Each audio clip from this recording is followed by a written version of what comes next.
Hi everyone, welcome to the APM tutorial series.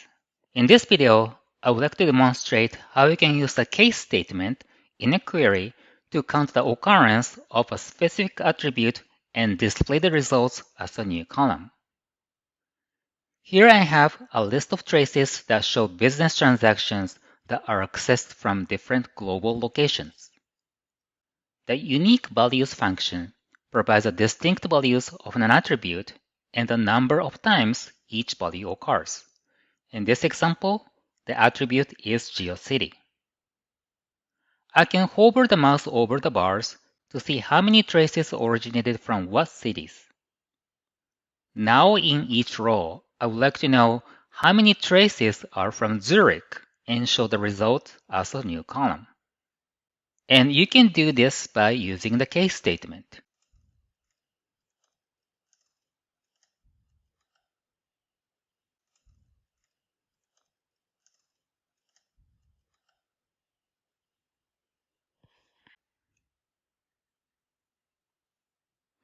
Here is a column that displays a count of transactions executed by users in Zurich.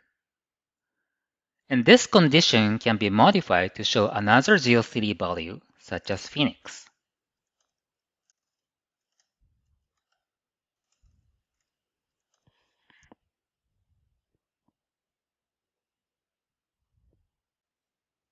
Also, you can show two locations in separate columns.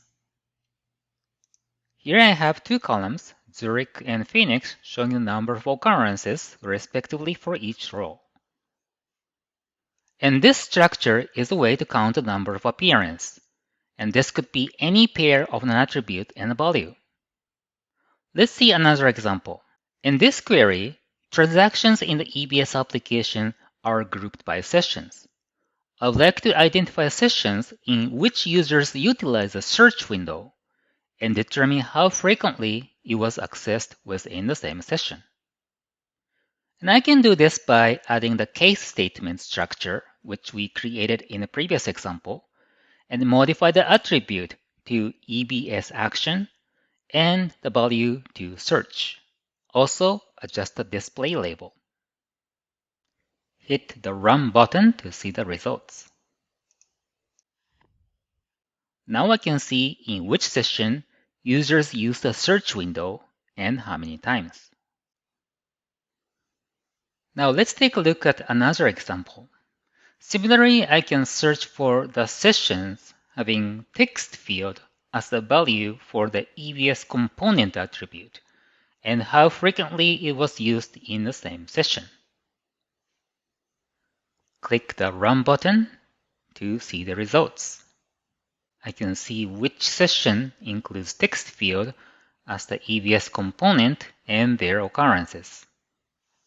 Again, you can change the attribute and value and customize the condition to suit your specific requirements. This concludes the demonstration of how to use the case statement in the APM query to count the number of appearances of a specific attribute and show the result in a separate column. Thank you for watching.